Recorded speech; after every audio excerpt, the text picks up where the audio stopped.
This is The Weekly Set, the official podcast of TVEnthusiast.com. With your host, Tyson Gifford and William Roerick. Episode 109. Recorded May 25th, 2017.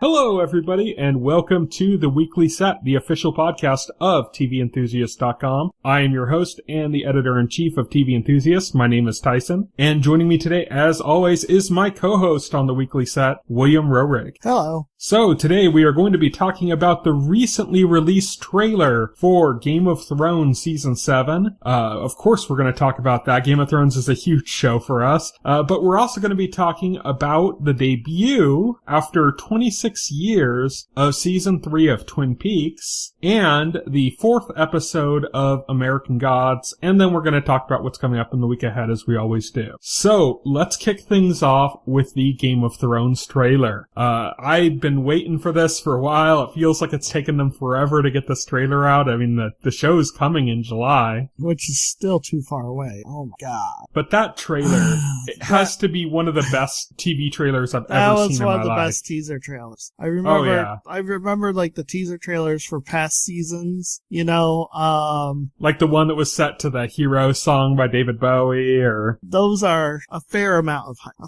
Yeah. There's always something hype-inducing in those trailers. This whole thing was hype. All right. Oh yeah. It was like previously you'd get some action, you get some drama, some of the intrigue. This felt like this is all action. This is all things are coming, and that makes sense because from where we're starting off, things are coming to a head in a major way. Daenerys is finally arriving in Westeros. We see that shot at the end of the army marching on Westeros with the dragon flying over the army, to emphasize. I mean, the Starks are all kind of heading to the same place. The Starks are headed to the same place. We got Cersei, she's queen now, and she's kind of stating what her situation is in this trailer. That she has enemies coming at her from all sides. Mm-hmm. And then Davos kind of states the obvious that everybody's so focused on the Iron Throne that they're kind of ignoring the real threat,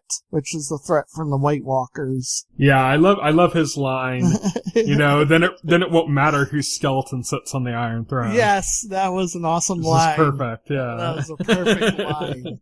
So it really emphasizes that this shit is gonna go down in this season, and there won't be a dull moment, and there shouldn't be, because it's like 7 episodes this season. Oh yeah, 7 episodes, and they just confirmed the final season's gonna be 6. Yeah, so this is less episodes than each previous season. So yeah, I mean, what this trailer says, the main message this trailer portrayed is, get ready for a non-stop thrill ride. This is going to be a roller coaster of a season compared to previous seasons where there was some downtime. And apparently that's not a manipulation either, because there was an interview recently, I forgot with who, but with Nikolai Calder-Weil, I can't remember his name, the guy who plays Jaime Lannister. Jaime Lannister, just say that. There's an interview with Jaime Lannister himself, not the actor, the character, where he said that he was blown away by the pacing of this season. Like there'd be things happening, and he's like, whoa, we're already here? Like, we're already doing this, like he was surprised at the speed of events occurring in the season. And there was another actor, I can't remember who also did an interview and confirmed that too, that like the pacing is really quick in this season. Wow. So it's going to be really exciting to see that. I love this trailer, not just because there's so many great scenes in it, so many great lines, but also because it's fantastically edited. It's almost like a music video. Like every time a character has a line, it like fits to the music. Uh-huh. Even to the point where there's like a point where like all the audio kind of dies down real quick and there's like a little kind of ringing chime in and then you hear the King of the North, and it like kicks the music back in, and just like the way, I mean, Arya exhaled and it was timed to the music. It was everything. It was just a fantastically edited trailer from a sound design perspective. I was kind of blown away. I did a breakdown of it, which is on our site. You can check out Game of Thrones Season 7 breakdown, or trailer breakdown. And so I had to watch the trailer like tons of times, you know? I had to go through and scrub it and get still pictures, and like it never got old because the way the music timing was set up just made it always like addictive to watch. So this has gotta be one of, if not the best, like trailer for a TV show I've ever seen. Just, yeah, exactly. And it makes the wait for July all the more painful because May's not even over yet. You know, there's still 4 more days this month, or 5. I think it's July 16th that it's coming, right? Oh my god. Why can't it be tomorrow? After that trailer? And why can't it be like the Netflix model? Just all the episodes. It's all the episodes at once right now. But yeah, so this trailer has made the wait more painful. For me, at least. Yeah, definitely. But man, it looks so good.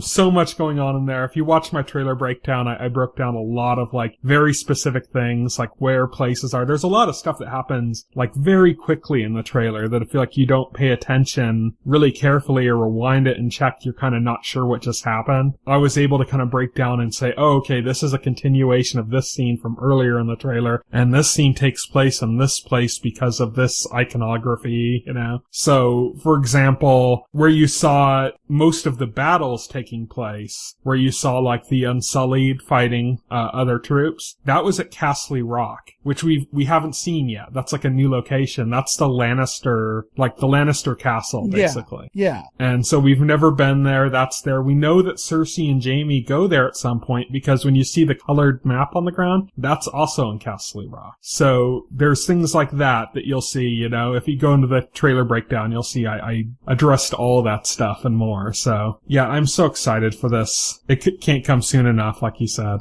Oh yeah, definitely. You notice not a single White Walker in the trailer? I noticed. No, they're saving that for last. That is... But the White Walkers are in right before the trailer came out, like a few days, they released the first poster for the season, and it's the Night's King. That's true. I saw that poster. So it's kind of weird that, you know, they didn't have the White Walkers on there at all. They don't want to show the whole thing in the trailer. Yeah. You don't want one of those trailers that you watch the whole thing. You say, that's the season. But that's what's kind of cool about this trailer is that you watch it and you're like, man, there's so much happening. And then you realize, like, they never showed a single White Walker. They never showed Samwell Tarly, who we know has storyline because he's meeting another kind of like important book character that's been cast. And all this other kind of stuff that's going on, we didn't see a single shot of. Right. Let's move on and talk about some shows that we're actually currently watching, though. Let's talk about Twin Peaks. So Twin Peaks returning after 26 years off the air,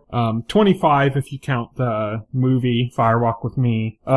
David Lynch and Mark Frost. This time, every single episode directed by David Lynch is as if it's like a long 17-hour movie that's broken down into episodes. And every episode written by Mark Frost and David Lynch together. Well, I tell you, so, if you're looking for this to just be more Twin Peaks, well, it's not. This takes a very different tone, a very different approach to Twin Peaks than the original show did. That's like Twin Peaks with all the episodic stuff like removed. Yes. And just like doubling down on the weird. Yeah, doubling down on the David Lynch weirdness. Like this just the whole supernatural aspect of Twin Peaks comes very much to the forefront here, to where in the original series it was more in the background until like the end of the series. Mm-hmm. And now, so far, it's all up front. They go in hard with that stuff, especially concerning the Black Lodge and Bob.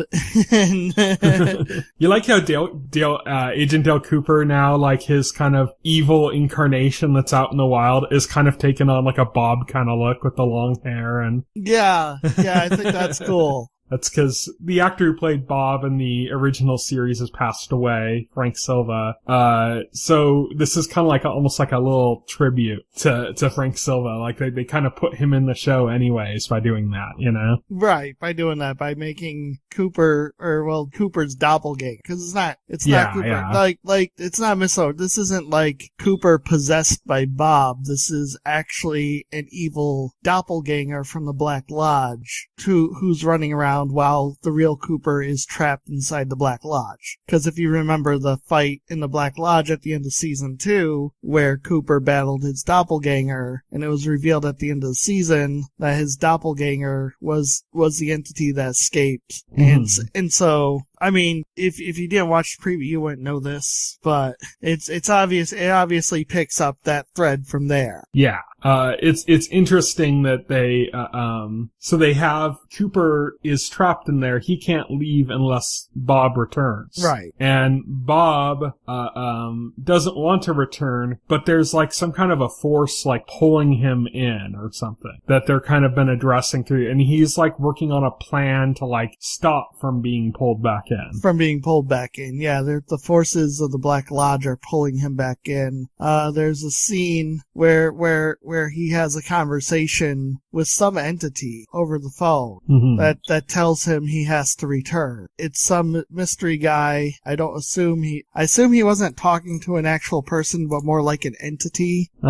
But the main gist of that conversation was, well, you have to return to the Black Lodge. And Cooper inside the Black Lodge is told he can't leave until his doppelganger returns. Yeah, so Cooper's hanging out with the giant in the Black Lodge. With the giant and Laura Palmer. We see a new incarnation. Yeah, we see a new incarnation of the dancing dwarf from Twin Peaks. He's now like a tree with like a potato at the top or something. It looks like a brain. Yeah, it's something a weird. Brain with like a freaking mouth and it talks. It's weird. The actor who played the dwarf did not return for this. There was some behind the scenes drama with that actor. And that's why unfortunately he won't return. So he's been replaced by a tree with a talking brain that shoots electricity. I mean, okay. and yeah, it's all bizarre inside the Black Lodge because there's that tree. And then the tree mentions that it has a doppelganger inside the Black Lodge. and then the evil tree shows up and like sends Cooper spiraling into, I don't know, oblivion. Well, first we gotta set this up because there's a scene very early on. We go to New York City. We go to New York City and we see this guy and he's observing a glass box. I thought he was being filmed for like a Calvin Klein ad or something. I had no clue what the hell that was about. It was like the show just starts and you're suddenly hit with this. Like you get like maybe like a couple small scenes before this happens, but nothing big, but then you're hit with this and it's just for the longest time nothing happens. There's no dialogue, so you're just watching a guy watch an empty glass box for like 5 to 10 minutes with no context.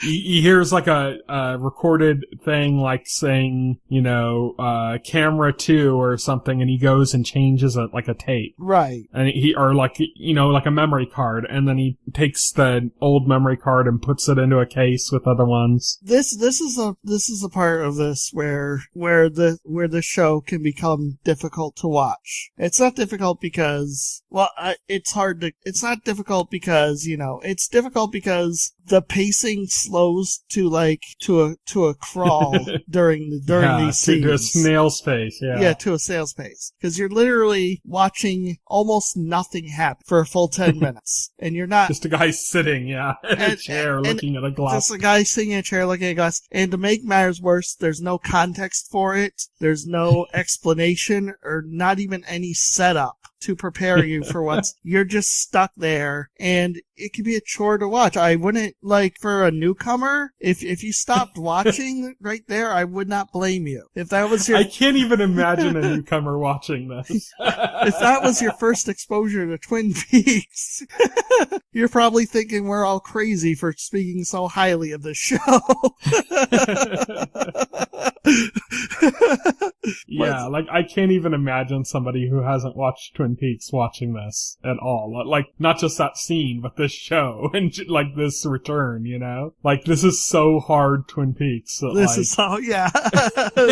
you know, this is like, there's no effort to catch you up, you know? This is just like, you better be fully aware and going in. Yeah, you better be fully aware. And no amount of watching any of the Twin Peaks material prepares you for this scene anyway. So it just lets you know, oh, it's Twin Peaks. Yeah, it's Twin Peaks. So you soldier through this with the promise that there's going to be some kind of payoff. You know, it's going to make sense, and it does. It does. We see, before we get back to Agent Cooper, we see that, you know, he is in this room and stuff, but this is like a job he has. He's not like this weird entity or anything, you know? No. And he mentions that somebody else had the job before him, that he's supposed to be looking into this glass. Wait, context. He's not talking to himself here. No, yeah. He's talking to a girl that's been coming to visit him. And there's also like a security guard outside of that room. Tracy is the name of the girl. She appears to be his girlfriend. She's also very curious about what goes on in that room because she's constantly visiting him and trying with 2 coffees, yeah. and trying to goad him into letting her in there with him. You have to mention that she brings coffees because it's Twin Peaks. That's true. And she also brings some damn fine coffee, but nobody says that because that's Coop's line, and the Coop we have now isn't the type to go around commenting on how good coffee is, unfortunately. It'd be more like damn fine Everclear. Damn fine moonshine. Damn fine moonshine, yeah. Yeah, she brings 2 coffees. Her first encounter, the security guard is there, and so, you know, she knows she's not getting in there. She gives her boyfriend both coffees, and he goes about doing his boring thing. We turn away from that to some other stuff, which we'll get to later. But we come back to it for another scene. Yeah. And this is where we get at least the payoff for the earlier scene that was so boring. This is where the payoff comes because it's still not context, but it's like interesting material at least. Yeah, it's actually something happens, so that makes it interesting. Yeah. But Tracy comes back. The security guard is gone, which is mysterious, and he doesn't seem to be anywhere. So with the security guard gone, Tracy's boyfriend, who's working this job, decides that it would be okay to let her in the experiment room with him. Then they get in there, they start having sex, because of course. This is when he tells her that somebody else had this job before and said he saw something appear in this glass box, but wouldn't tell him what he saw. Yeah. And he's supposed to be watching to see if something appears, and that's why they have the cameras constantly rolling. And so, they're sitting on this chair together, they end up having sex, and then while that's happening, the glass box like becomes opaque. Yeah. That's like the first thing that happens, is it's just like opaque, it's just like black. And then, like, there's something moving in it, and you can kind of, like, it looks kind of scratchy, and you can't really make it out completely. Looks almost like an alien or something. It looks like something out of Silent Hill, really. Yeah. I was gonna say like an alien, but not like a short one, like one of the tall, lanky, you know? Yeah. Or like Slender Man or something. I don't know. But yeah, it's like this thing moving in there, and it kind of, like, attacks them. It's, like, weird the way it happens, but it's brutal. It's slow. It comes towards the box, towards them, and then it breaks out of the box. It breaks out of the box, and then it cuts them up, and they're dead. And it happens so fast. Yeah. It happens so fast, and so you can't even really see it do it. Yeah, it's like cutting up their faces, though. It's pretty dark. It's pretty Lynchian. But But so how that relates back to Cooper is when Cooper is exiled from the Black Lodge, or I don't know what the hell. Okay, I'm just gonna admit I don't know what the hell's going on. But but when he gets pulled into the abyss from the Black Lodge by the evil doppelganger of the brain electric tree. This is what talking about David Lynch film is like. Yeah. I know that sounds crazy, and it is. But when he's pulled into the abyss, he ends up on top of that box in New York, and then he phases into it. So Cooper is inside the glass box, and then we see Tracy and her boyfriend, and we realize that is in the past from what we saw earlier. It was right before they went in there together. Yep. And right before they go in there, shit happens. Cooper is ejected from the box and thrown further into the abyss, and we actually don't see Cooper again so far. Mm-hmm. We don't know what happens to him after that, which is kind of worrying because, I don't know. I hope that's just not the last of Cooper, and like Lynch being like, F you, Cooper's gone forever now. At least we have Bob Cooper. Yeah. I don't like Bob Cooper, man. But yeah, Bob Cooper is around, basically like doing disservice to Cooper's face. Yeah. He's killing people, bossing people around, being kind of a dour, quiet person. Not. He's just being an a-hole. He's just being an asshole. Yeah. Well, I gotta tell you though, Kyle MacLachlan, fantastic job. He's doing a fantastic job playing an intimidating character, that's for sure. Because he is intimidating. Yeah. He is every time I see a scene with him in it, I feel like, you don't want to piss him off. Shit will go down. Yeah, he is really screwing with people. Yes. And seems to be enjoying it. And he has like this whole kind of like network of people he's involved in that are quiet and mysterious themselves, I guess. We don't know what network it is. Well, we don't really know his motives or what he's looking for, other than the vague. Other than it's explained that he's being pulled back into the Black Lodge and he's trying to avoid that. But the information he's looking for, or how he's planning on doing that, is not really clear. Another thing about this is everything is very vague, and everything is very vague. Literally everything. So like, down to like even character motivations are just, there's a lot of questions surrounding literally everything going on in these episodes. Nothing is straightforward or clear cut. Yeah. Definitely. It's very weird. Let's talk about some of the returning cast members that we got to see in this episode. So first off, we got to see Catherine E. Coulson, who plays the log lady. Yeah. She passed away while this was being filmed, and it's kind of, it was a little hard for me to watch her scenes because it was almost clear like the actress was on her deathbed as they were filming. Right. Her scenes. I mean, she had oxygen plugged into her nose. She was in a room by herself, like that, she was talking to our character on the phone. She didn't have any scenes in person with them. She didn't look great. It was clear that she was, pretty much on her last legs filming this, so it is kind of difficult to watch. Very, teared up watching. I'm glad that she was able to be included in this. It's definitely good to see Catherine Coulson again, even in this capacity. It's still, it was still good to see her. And she's on the phone talking to, Deputy Chief Tommy Hawk Hill. Yes. Hawk from the original that we know. So we get to see him. He seems to kind of be the sheriff in town now, I guess, because we don't see the sheriff. He seems to be kind of calling the shots. We also see, the idiot sheriff guy, the idiot deputy. Yep, we got to see him. Deputy dipshit, that's what I used to call him. Yeah. And his girlfriend, the secretary, and apparently they have a kid who's like 24 years old or something. Yeah, we don't see the kid, he's just mentioned. Yeah. But, so, he didn't do anything completely dipshitty yet, but. Well, he didn't really do anything at all. Yeah, no. They just talked about the fact that they haven't seen Cooper in a long time. Pretty much, yeah.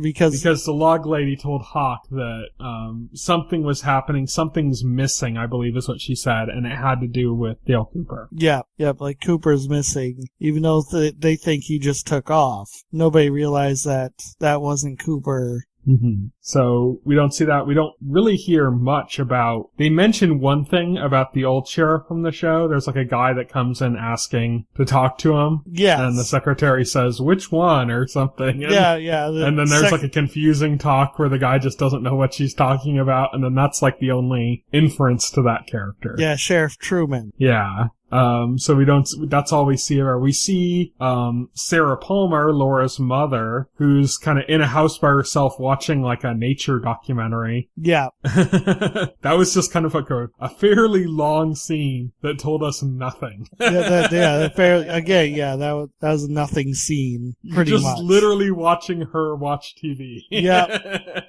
Just to say, she exists. There you go. There was like another scene, Ray Palmer we see in the Black Lodge. Yeah. Yeah. And along with also we see Laura Palmer also as well in the Black Lodge. Of course. Yeah, Laura Palmer is in the Black Lodge. She talks with Agent Cooper and says that even though she's dead, she isn't or something. And then she gets like pulled away into like the sky and disappears. She disappears. It kind of reminded me of the scene in the Simpsons where like Homer voiced Poochie the dog. Oh yeah. And you just kind of see the cell being lifted off the screen.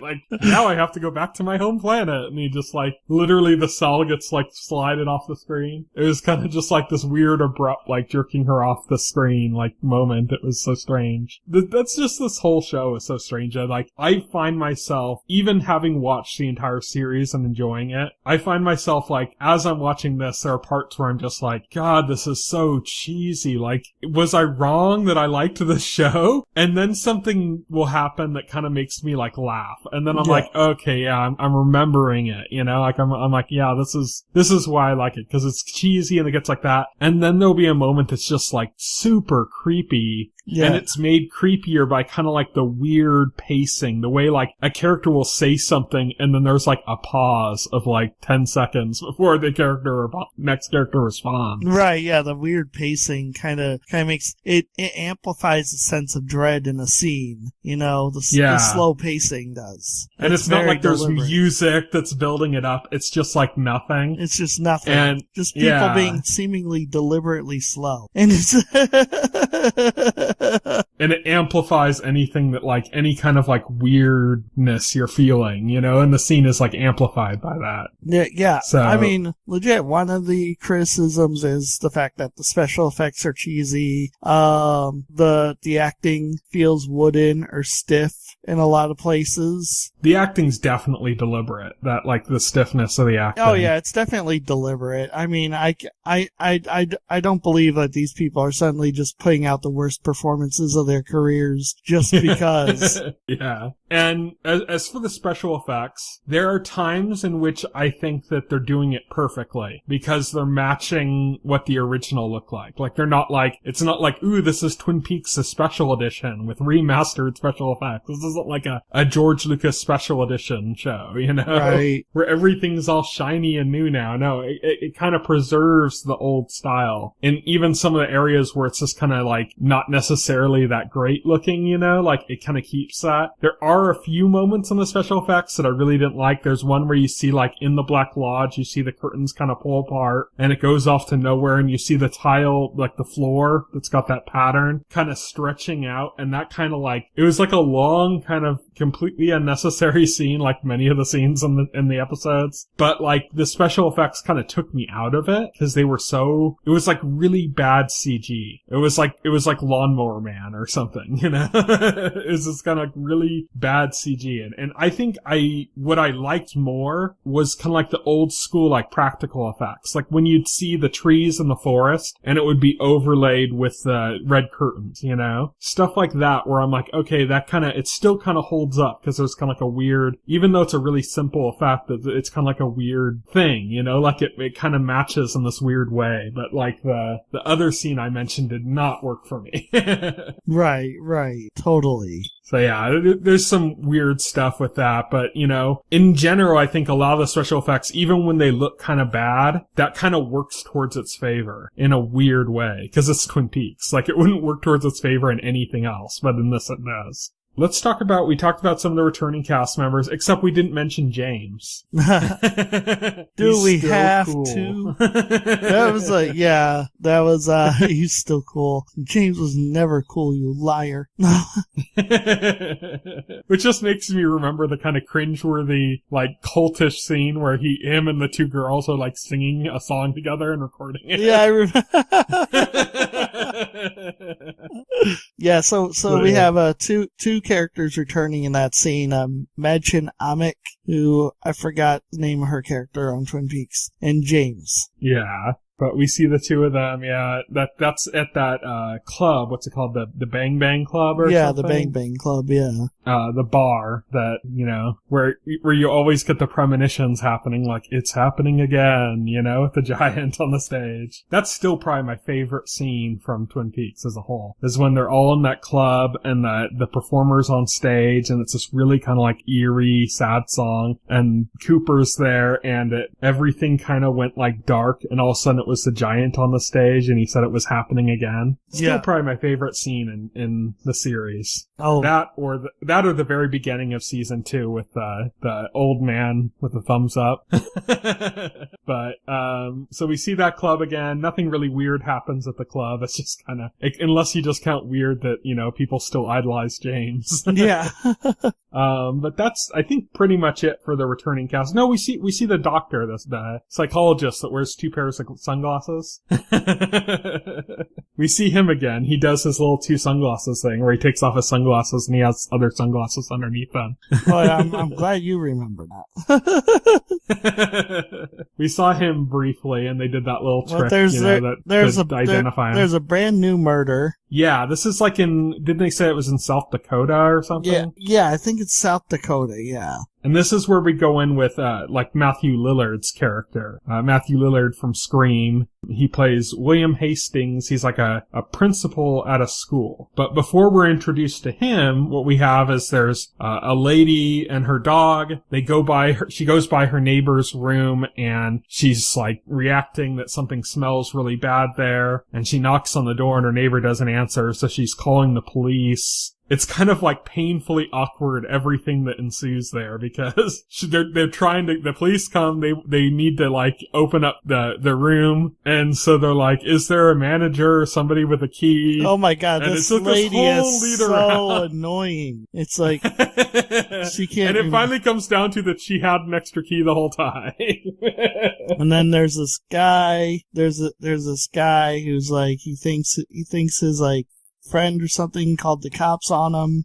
And he's all paranoid about it, and they're just trying to ask questions, and he's just not really answering. He's just not really answering because he's like all paranoid and shit. He's like, am I free to go? Am I free to go? They get in there, they see this murder. This woman is it's gruesome. It is very gruesome. First you just see like her head. She's got like a hole in her head, like she's been, like in her eye. The whole thing is gruesome. Nothing is left to the imagination here. Yeah, they pull the covers back, and then it's just like, David Lynch takes full advantage of the fact that this is paid cable and not network television anymore. Yeah. So no fucks are given. Yeah, so there's this absolutely gruesome murder. They don't really have any idea what's going on with it, but in the process of investigating it, they end up finding that there's some fingerprints all over the apartment, and they match those to William Hastings, Matthew Lillard's character, who's this principal at like an elementary school or something, I think they said. Yeah. And so they go and they arrest him. 4-year-old Matthew Lillard. Yeah. They arrest him, and he's in jail, and they're asking him what's up with that. And then you kind of get this weird thing where like his wife comes and visits him when he's in jail, and you kind of see, like, at first she was, like, defending him when the police were first at the door. Right. And then, like, in this, like, you see, like, she just kind of, like, hates him. And then that, like, cracks his facade, and you see that he, like, hates her, too. So you have this, like, crazy animosity between these two, this married couple. This married couple, they actually underneath... They're both cheating on each other, yeah. They're both cheating on each other. They both obviously hate each other. Apparently she goes home from that meeting. That's another scene too, I guess, got under my skin when the episode began, because it just, like, it's a few minutes, he's just, like, rubbing his hands through his, like, hair or something, like, really nervously, and it just lingers on that. And I'm just like, oh my God, show, why? that was an example of, like, kind of the pacing, it's an example how the pacing can sometimes test your patience in the show.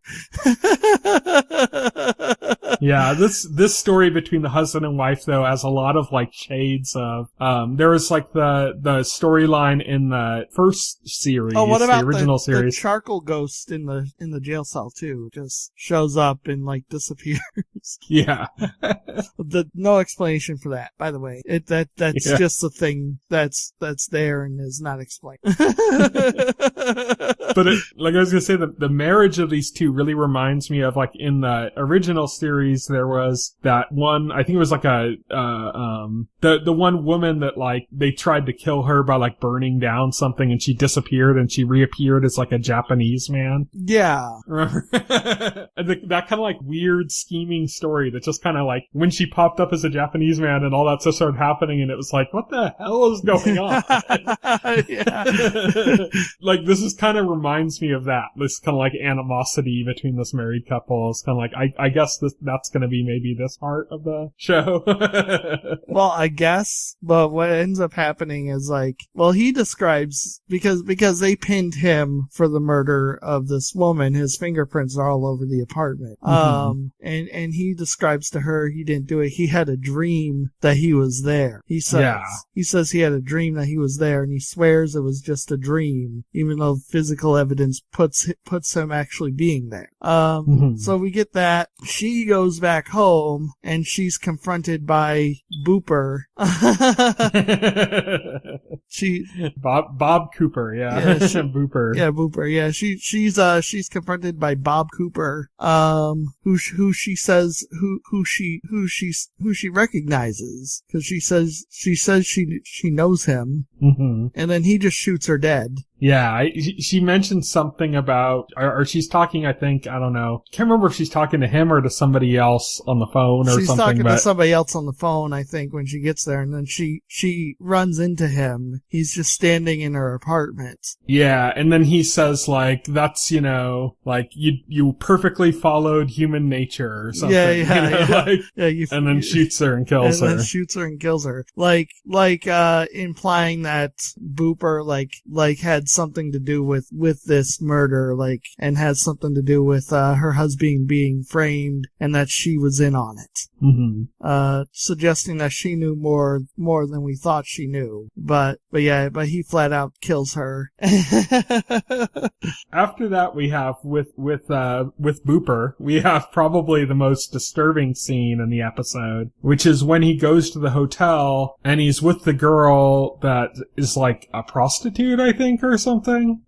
Or somebody he's sleeping with that's in a different relationship, or that she has to sleep with him. And he's, like, in bed with her, and he's basically saying, yes, I'm gonna kill you, and trying to get the last, like, information out of her. And then he's, like, strangling her. He punches her in the face, and then he, like, shoots her in the head. It's just, like, it's the whole scene, and it's fairly long. It's fairly just really long disturbing. Scene. Yeah, it's a fairly disturbing scene, because you know he's going to kill her since the scene begins. As soon as he walks into the scene, you know the end point. You know he's going to end up killing her in that scene, but they take their time getting there. And to be fair, there's a lot of exposition in the scene too. You know, a lot of it's revealed that they were planning to double cross him.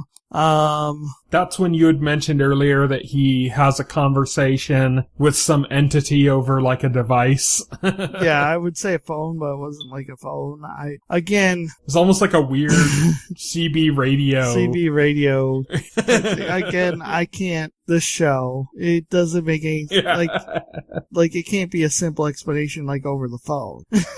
But he's talking to somebody. It's a man's voice he's talking to. He's talking to somebody, but the reason I say it's more of an entity is because it knows about him and it knows about the Black Lodge, and it's telling him he has to go back to the Black Lodge when he doesn't want to. And I think the only thing that could do that would have to be some non-human entity connected to the Black Lodge. So that's why I say it's an entity rather than a person he's talking to. It also seems to imply that he's in the Black Lodge, the person on the thing, because he says something along the lines of, I'll be together with Bob again, or something. Oh yeah, that's right. He said, come back to the Black Lodge so I can be together with Bob again. Yeah, so there's like something going on there too. And I think this is the entity that's kind of running things. It also, there's a scene in Vegas. It's a short scene, but it's with two characters we've never met before.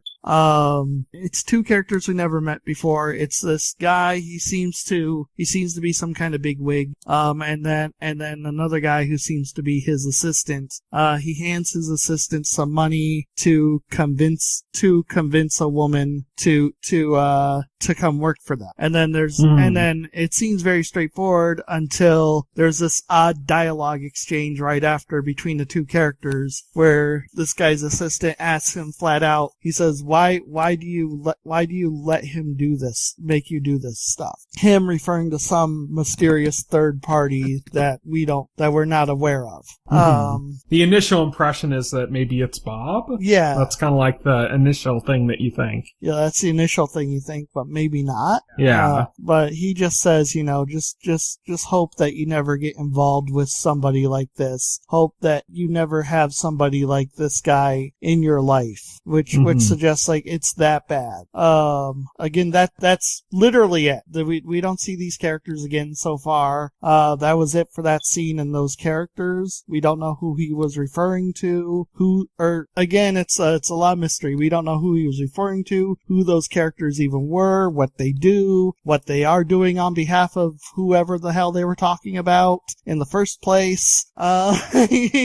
It's just this completely disconnected scene with some strange dialogue, and we're left to wonder about the details ourselves. And again, this is another way in which I could see if somebody wasn't a Twin Peaks, this could be frustrating for maybe a new person. I just imagine all the people that were bitching about not getting all the answers and Lost. This is worse than Lost, okay? Yeah. Oh, way worse, because there's no intention to answer these. Like, they'll drop these breadcrumbs for these really weird things, and they're never gonna go anywhere. No. These people, we might never see these characters again, ever. Yeah. Like, that's probably dropped after that. It's very possible. And you just kind of have to accept it and continue on, Yeah. Life moves on, yeah.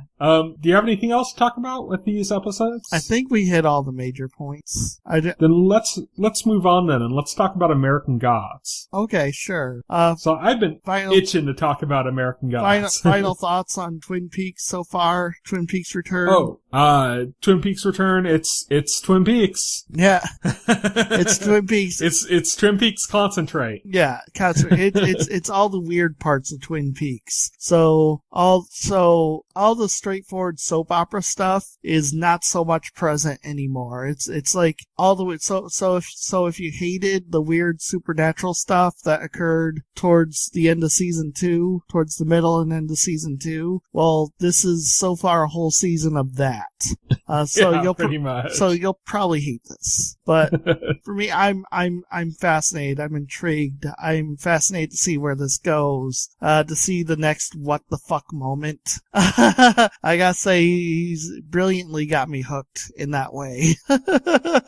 This is what I've come to expect whenever I watch something from David Lynch, is that I don't go in expecting a coherent story. I don't go in expecting like any resolution or anything that makes sense. I go in kind of expecting an experience. And anything beyond that is asking too much. Yes, exactly. I And know that's what this provided.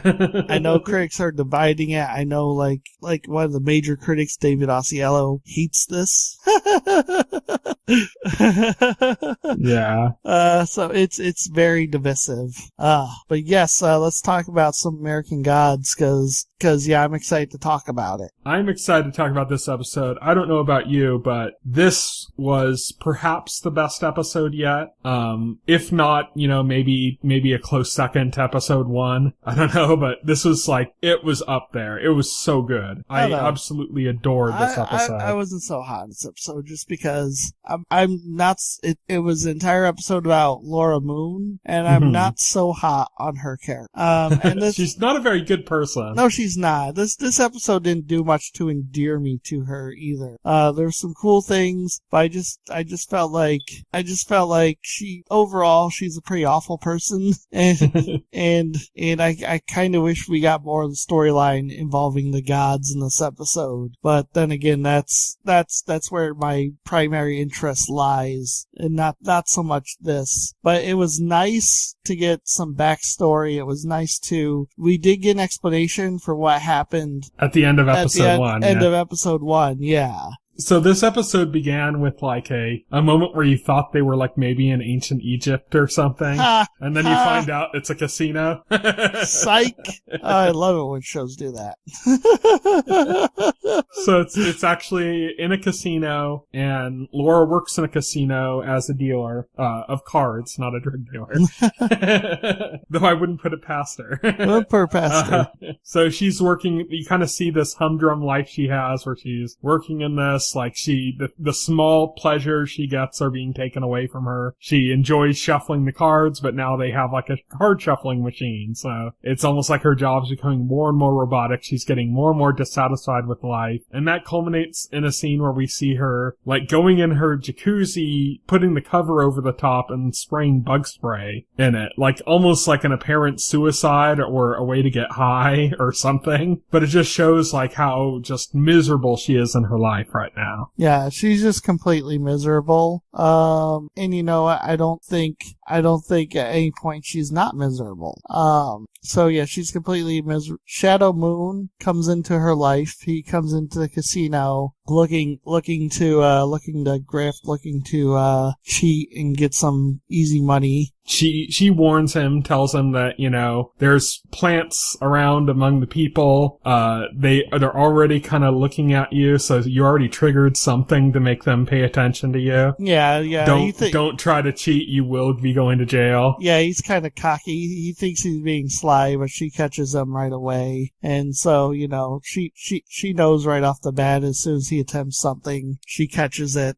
She doesn't say anything right away, and he continues to be cocky. He thinks he's getting away with what he's doing, But he doesn't. But this leads to their meeting, and Shadow Moon confronts her when she gets out of work, and this leads to they hook up, and then this leads to their relationship. And I like the way they showed their relationship develop, that it's almost completely one-sided. Shadow is she calls him Puppy. That's her nickname for him. Every time she'd in the last episode when she called him Puppy, I could have sworn she said Pappy. Oh. That was her nickname to say Pops, or oh, something. Yeah. But she calls him Puppy. That's her nickname for him because he kind of just follows her like a lost puppy. And that's something that Audrey alluded to as well in the first episode, that, he's her puppy. But you kind of see how Shadow is just becoming more and more enamored with her, and they're kind of building this life, and they have best friends, and Shadow's just completely, this is perfect for him. He loves it, he's all the stuff in his past, it's all aside. I'm moving forward. I don't care where I am. I love this girl. I'm with her. And in all of that, you see that she's kind of falling back into to, like, just being miserable. Right. Like, he'll be all excited, and she's just, like, growing bored and tired. And, that culminates again, it goes full circle to when he goes out to go, like, shopping, and he says, hey, do you need anything else? And she says, get me some bug spray. Yeah. Which is, what she did before. Yeah, we see earlier she tried to kill herself in her hot tub with bug spray. It didn't really work. It didn't work, but yeah. So we know even though she's got this relationship with Shadow Moon now, she's still working her job that she hates. She's still depressed. Yeah, she's not happy. He's happy, but she's not happy. So then she finally takes a step to realize, like, okay, I need to do something. So she talks to Shadow and basically tells him she's not happy and says, but what would make me happy is if we robbed this casino like you originally wanted to when we first met. But we'll use my plan and it'll work. Right. While this is going on, while she's talking to him about this and stuff, throughout the episode, there's a few moments where you see there's like a fly. You see it in the first episode, she like whacks it and you see it falling like dead or something, but basically, you see kind of flies, you see other things like ravens around. Basically, this is just a crazy plan. I don't even know if she expects it to work in reality. I think she's just, I think this plan, this idea is born from her just being frustrated with her life.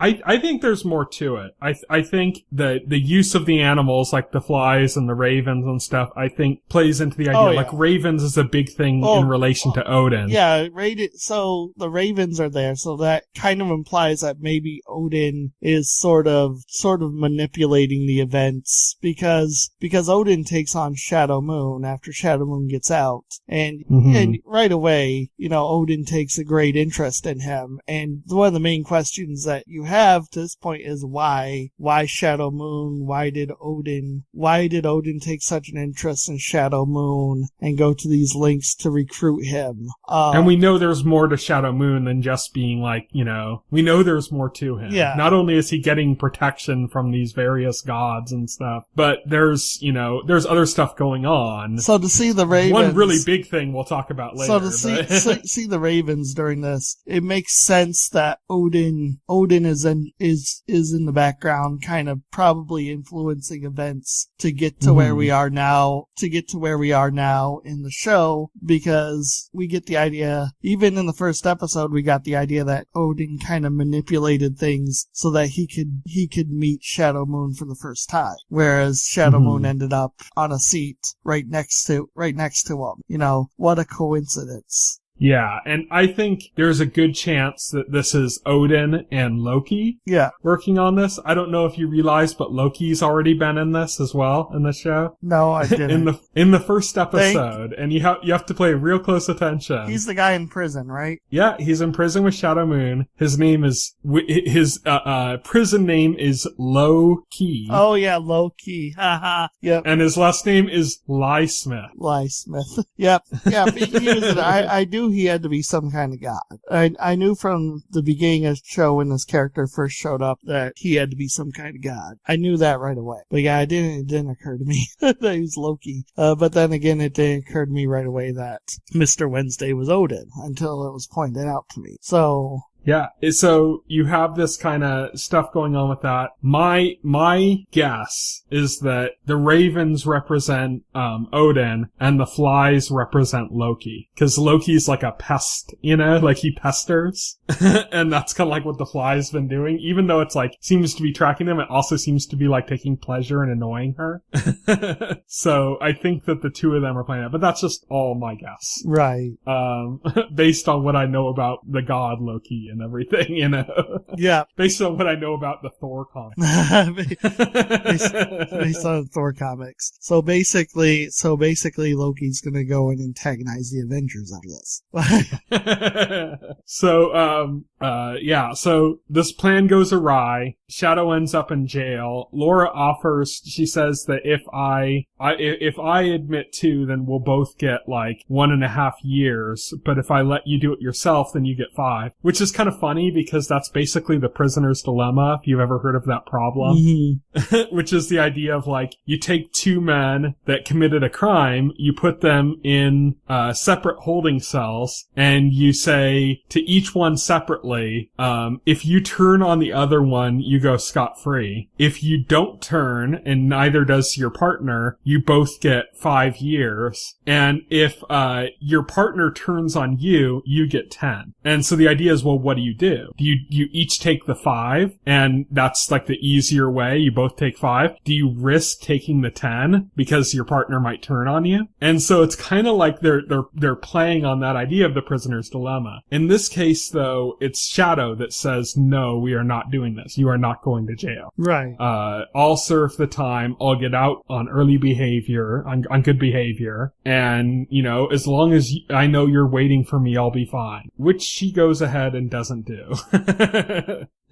Right. Laura gets, you know, is still frustrated at home that her cat dies. She enters into an affair with Dane Cook. Yeah, with Dane Cook, who plays Robbie, Shadow's best friend. And she starts an affair with him, and he kind of quickly becomes her next puppy dog. He's basically like doing what Shadow was doing, like hanging on her every word, following whatever she wants. Maybe we'll find out she has some power, you know, because she seems to basically lead people by a leash, you know? Yeah. So she's kind of starting this affair, but she keeps telling Robbie that this is like a one-time thing. But then he comes back and she says, I want you to know for sure that it's a one-time thing. And once he finally agrees to that, then she like continues the affair. She could do, yeah, because I guess... I don't know. I don't know. I'm not a psychologist. Maybe that's her way of kind of like rationalizing it.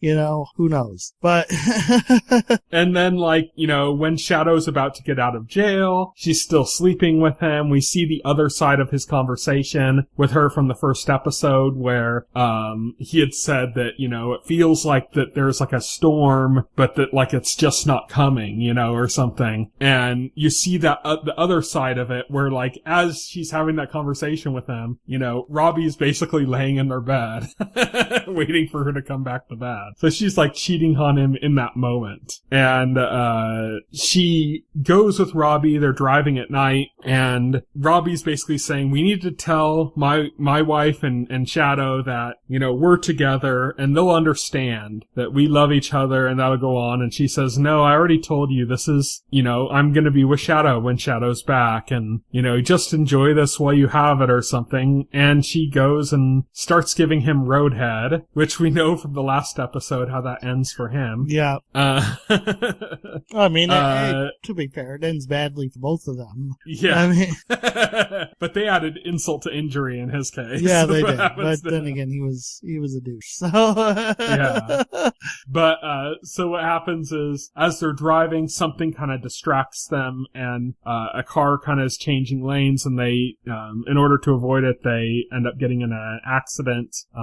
In glorious Bryan Fuller fashion, you just see the car skidding across. It's kind of a beautiful accident. Yeah. And they're both dead, and Robbie is now dickless. Yes, Robbie is now dickless. And dead. And so we see the Egyptian god of death from the last episode. Anubis, yes. He comes for Laura, and he's trying to convince her to go into the afterlife, which in her case is nothing, because that's what she believed in. Yeah, because her heart was so heavy, or, you know, he didn't measure it. Well, she doesn't even measure it. She just puts her hand on the scale and says, that's all you need to know. Yeah, she pretty much says that, like, I know my heart is heavier than that feather, so you don't even need to measure my heart. There you go. He's like, fine, so, you know, go into nothingness then, because that's where you belong. And, like, in the middle of this, like, afterlife desert thing, there's a hot tub. Yes. There's a hot tub. For her to kind of go out the way she's been doing throughout the episode. And she's just kind of, like, not having it and giving him a bunch of sass. Finally, he just, like, starts going off on her about how, like, he won't even remember her and everything. And then all of a sudden, out of nowhere, she gets, like, just yanked. Yeah. Like,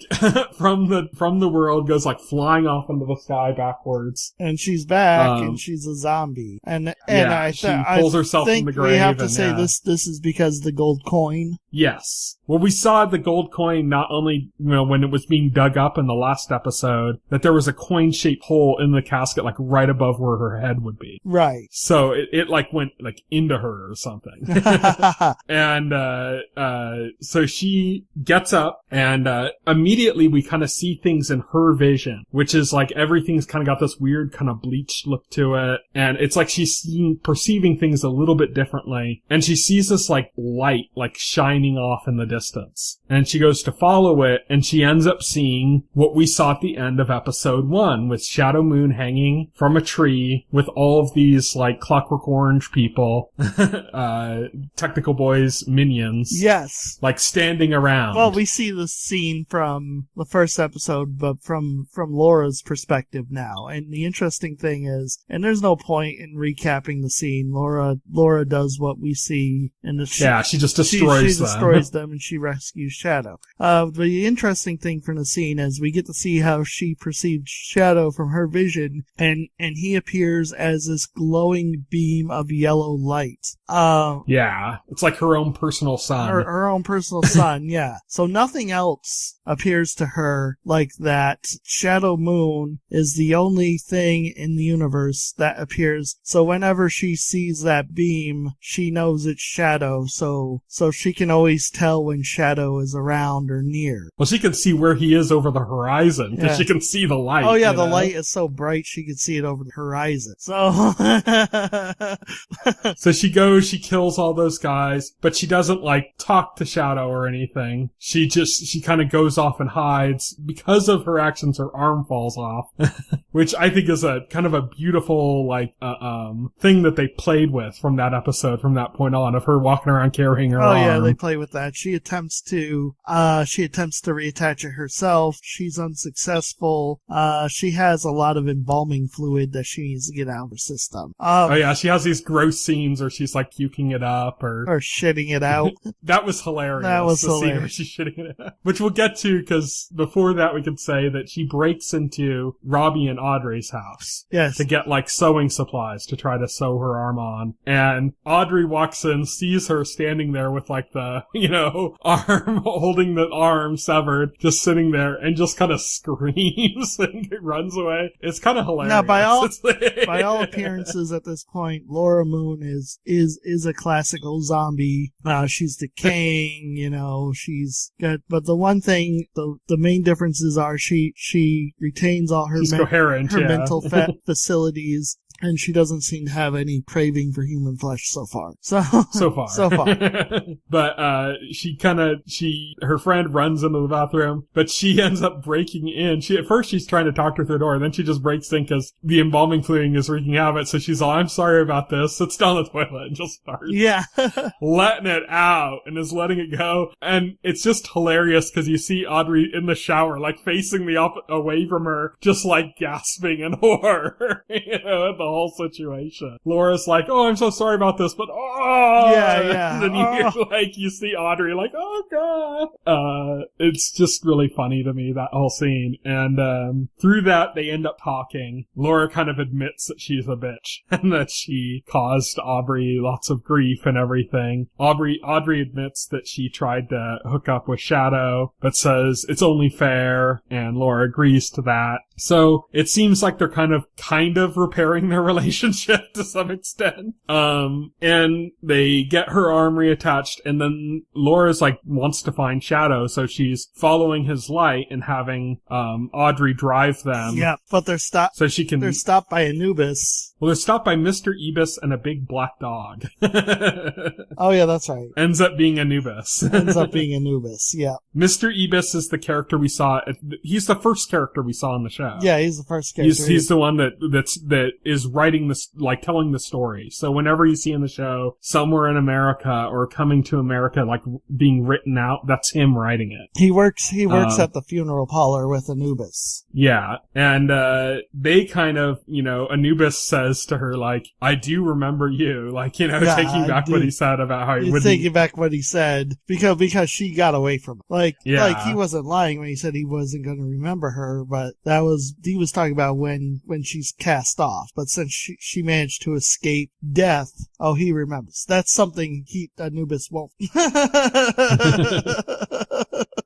So Anubis and Mr. Ebis kind of patch her up. They use a metal pin to connect the bone, and they stitch her up, and they put makeup on her to cover up because they're a funeral parlor. So that's what they do at funeral parlors. Yeah, that's what they do. To make a dead body presentable. They make her presentable.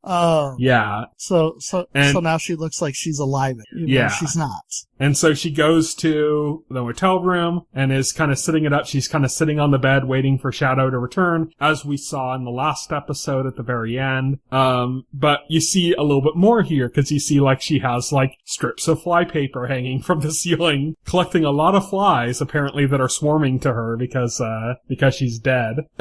And you see from her perspective outside the motel room this light kind of moving towards, and that's how you know Shadow's about to enter the room. And you basically just get the exact same scene of what happened at the end of last week's episode, with Shadow and her encountering each other. Right. And that's it, I believe, right? That's where we ended? That's where we ended, yeah. Where with Shadow, it's kind of the opposite, because the episode before that we end with Shadow walking into a hotel and seeing Laura, and this episode ends on the same scene from Laura's perspective. Mm-hmm. So we still don't get to see the aftermath of what happens when Shadow Moon meets Laura in the hotel. We still don't see that. We just got that scene recap from the opposite perspective. Well, I know from the previews for next week that we're picking up from there, I guess. Well, we have to. And kind of. Well, they're not going to go to some other characters. Yeah, they're or they get to see Technical Boy's perspective of the whole situation. Yeah, Technical Boy was there too. Surprise. No, but they're not going to skip it entirely either. Have Shadow Moon be somewhere with Odin and be like, oh yeah, I met Laura in the hotel. That happened. Other plot stuff now. Yeah, we're gonna get a lot of stuff that you're gonna like in the next episode, because, for instance, in the previews and clips that come out, there's a lot of new gods. Sweet. Either returning or showing up. Sweet. I want to see Mr. World. Some I for want the to see first time. Crispin Glover's. I've been waiting to see Crispin Glover's character this whole time. I'm looking forward to next episode, but I really like this episode. You said you didn't like it. You didn't get as much out of it because Laura wasn't a relatable character for you, but I just love the perspective of seeing this other side of how everything fits together. That's true. And kind of getting this impression that Laura, I think through the first episodes you find out oh, Laura was cheating on him, she died with, his severed cock in her mouth and all stuff. And you're it kind of seems so different from Shadow's kind of vision of her, that it almost feels jarring. And a part of me was thinking is this all the stuff about her cheating and everything all a manipulation of Mr. Wednesday or something, Right. I'm glad it answered those lingering. We were finally able to see things from the opposite we get to side. see Laura as she is, as she truly is. But what's also interesting is that she had been kind of struggling with depression and not having meaning in her life. Yes. But she's found it now. Now she's got her own little personal son. That's true. And that part I can definitely relate to big time. I kind of like the idea that now she's all obsessed with Shadow. Yeah. It's she's all about Shadow now. Before, where she was I don't know if I'm happy in this situation. Now she's Shadow is my everything. He's my son, Yeah, he's my, yeah. And she's this light that she sees, and that perspective of this change in her character. And I think the performances in the episode were really strong. I think she did a great job playing the character. Oh yeah, performances were great. I really dug this episode. A good episode. I'd say solid B, definitely. I definitely preferred it to the last episode, where... The last episode is probably the worst so far. Yeah, I would say it's the worst so far. At least this episode cleared up some story stuff, gave us some important perspective on the events that preceded the show, some of the events that were touched upon in the show from a different perspective. perspective and answered a lot of questions. So for that, it also gave us a really good perspective on who Shadow is as a person. Yeah, that's true. It did. So in a lot of ways, yeah, I appreciate this episode. So yeah, for me, it's solid B. I just wasn't as crazy about it as you are, but yeah, I'd say like this and the first episode are kind of like neck and neck with each other as my favorites. Then episode 2 and then episode 3 like quite a ways down from there. I just kind of wish we got more God stuff. But yeah. It's coming. Yes, it's coming. I'm excited for that. I'm excited to see more of the new gods, to see Crispin Glover's character for the first time, which we still haven't met. And it's all I know is it's Crispin Glover and he's Mr. World, and I have no idea how that's gonna play. I just want to see a scene between Crispin Glover and Ian McShane. Yes. I mean, that's gonna be like Ed Harris and Anthony Hopkins in Westworld. Yes. When we got that scene with the two of them, you know, it's like Crispin Glover and Ian McShane is like right up there in that same level of like intense actors, you know, like facing off against each other. I so want to see a scene like that. So I'm holding out hope that that's coming soon because that's just going to be awesome. But yeah, this is episode 4. So that puts us, halfway through the season. Nice. And, we'll be back to talk about that next week, about episode 5, as well as episodes 3 and 4 of Twin Peaks, which are already available online, for Showtime subscribers. But we didn't talk about it yet. We didn't want to like pack in all 4 episodes into one podcast and then have nothing Twin Peaks related to talk about next week. Cause, you know, episode 5 doesn't come out next week. It comes out the week after. So, we're going to be talking about episode 5 of, American Gods and episodes 3 and 4 of Twin Peaks next week. But we also have some shows to mention that are coming back in this next week, or debuting this week, which is on Friday, May 26th. Bloodline returns to Netflix. On Tuesday, May 30th, House of Cards and F is for Family both return to Netflix, and Animal Kingdom returns to TNT. On Wednesday, Kingdom returns to the AT&T and DirecTV channel. Kingdom is like this mixed martial arts show that's got the guy who plays Loki in American Gods and the guy who plays what's his name, Crossbones in Captain America. Yeah, are both in that show. That comes back on May 31st, and then next Friday, June 2nd, Flaked returns for its second season on Netflix. So it's crazy looking over this list. I'm like, let's see, there's there's 6 shows coming back in the next week that I just mentioned, and 4 of them are on Netflix. That's crazy. Netflix is dominating. Yeah, it's just crazy. So in this next week, all this stuff's coming back on Netflix. But yeah, and this is becoming more and more regular. That like I'll go over a list and most of the stuff's on Netflix.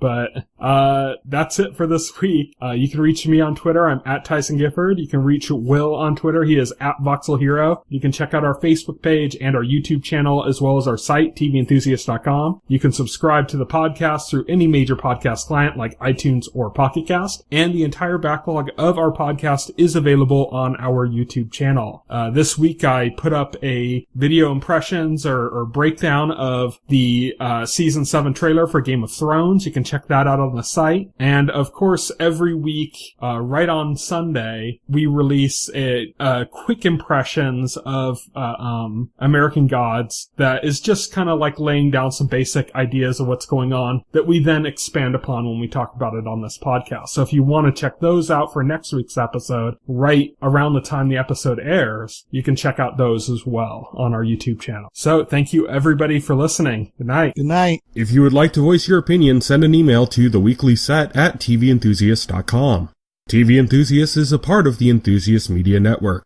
Stay tuned to TV Enthusiast and the Weekly Set podcast for more